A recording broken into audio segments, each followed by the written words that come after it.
আমাদের দুর্বলতা সেটাই আমি জানতে চাচ্ছি। আমার দুর্বলতা, প্রতিমন্ত্রীর দুর্বলতা, আমাদের প্রশাসনিক দুর্বলতা। আমরা আগে আমাদের উইকনেসটা জানতে চাচ্ছি, তারপরে আমরা আমাদের স্ট্রেংথকে আমরা এক্সারসাইজ করব। এটা হচ্ছে আমাদের অ্যানালাইসিসের সিস্টেম। বলে 5 মাস চলে গেল।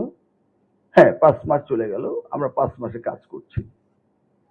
এভারেজে 3টি স্কুল প্রায় প্রতিদিনই স্টেট মিনিস্টার পরিদর্শন করে। আমি জানি না বিগত 17 বছরে কোন মন্ত্রী এভারেজে 3টি স্কুল পরিদর্শন করেছে কিনা। আমাদের মন্ত্রণালয়ে 180 ডেজ প্রোগ্রাম চলছে। এগুলি নিয়ে আমরা অত্যন্ত ব্যস্ত। তার মধ্যে আমাদের পরীক্ষা, প্রশ্নপত্র, কত না সমস্যা। ইতিমধ্যে আমি ধন্যবাদ জানাই আমাদের প্রাইমারি ডিভিশন থেকে 2টি বিশাল অনুষ্ঠান করেছে। শিক্ষকদের পদক মাননীয় প্রধানমন্ত্রী এই মাসের 15 তারিখে তিনি ছিলেন এবং অত্যন্ত তিনি পছন্দ করেছেন, এবং আমাদের বাচ্চাদের যে ইনোভেটিভ আইডিয়াস, ক্রিয়েটিভিটি, এগুলি দেখে উনি সত্যি আনন্দিত হয়েছেন। আমরা সব খারাপ বলবো? হ্যাঁ বলবো, ভালো তো আমাদের আছে।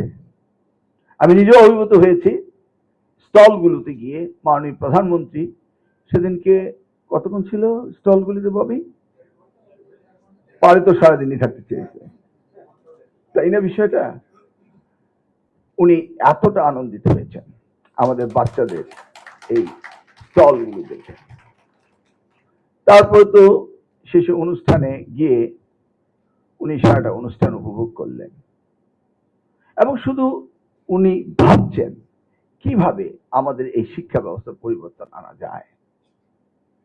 এবং উনি দেখছেন, সাথে সাথে ডানে বামে আমাদের সাথে কথা বলছেন, এটা করা উচিত, এটা করা উচিত, এটা করা উচিত।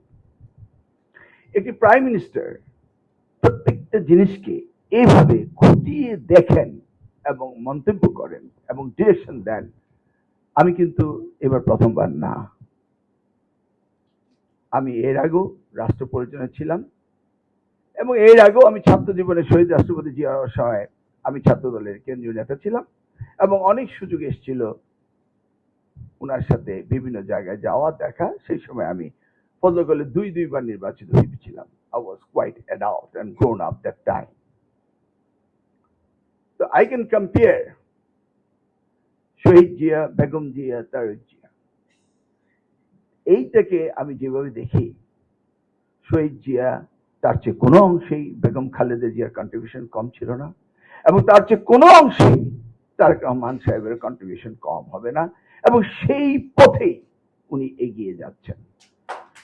এটা হচ্ছে আমাদের আশার শেষ প্রাণকণা জনাব তারেক রহমান।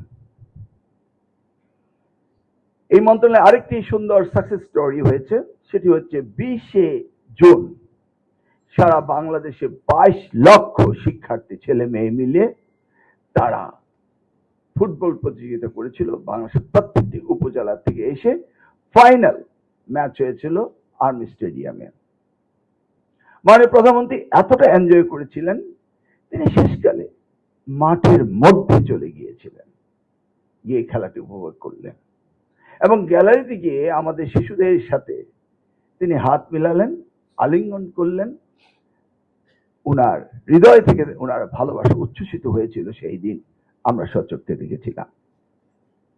সেই দিন তিনি মাঠে বলেছিলেন যে প্রাইম মিনিস্টার গোল্ড কাপ একটা প্রতিযোগিতা দেওয়া যাক। আমরা গত পরশুদিন ওনার সাথে আলাপ করেছি। প্রাইম মিনিস্টার গোল্ড কাপ, এই প্রাইম মিনিস্টার গোল্ড কাপ অনুষ্ঠানটি হবে আগামী মাসের 9 তারিখে, এবং উনি সিলেক্ট করেছেন চিটাগাং থেকে এটা শুরু হবে। অক্টোবরের 30 তারিখ শুরু হবে। এবারে আমরা ওপেনিং সেরেমনিটা খুব গর্জিয়াসলি করব, লাইক ওয়ার্ল্ড কাপ যেদিন শুরু হয় সেভাবে। তার কারণটা কি জানেন? কারণ মাননীয় প্রধানমন্ত্রী উষ্মা প্রকাশ করেছিলেন 22 লক্ষ শিক্ষার্থী প্রতিটি অংশগ্রহণ করেছে, প্রত্যেকটি ইউনিয়ন থেকে, প্রত্যেকটি উপজেলা থেকে, প্রত্যেকটি জেলা থেকে, প্রত্যেক বিভাগীয় শহর থেকে ঢাকা শহর পর্যন্ত আমরা কিন্তু মিডিয়া কাভারেজ সেদিন পাইনি। তিনি বললেন এত বড় প্রতিযোগিতা হলো, 22 লক্ষ গার্লস এন্ড বয়েজ, এটা মিডিয়াতে আসলো না কেন? তাই এবার আমরা চিন্তা করেছি আমরা শুরু থেকেই এটাকে খুব জোরদার করে গর্জিয়াসলি আমরা এই অনুষ্ঠানটি করব।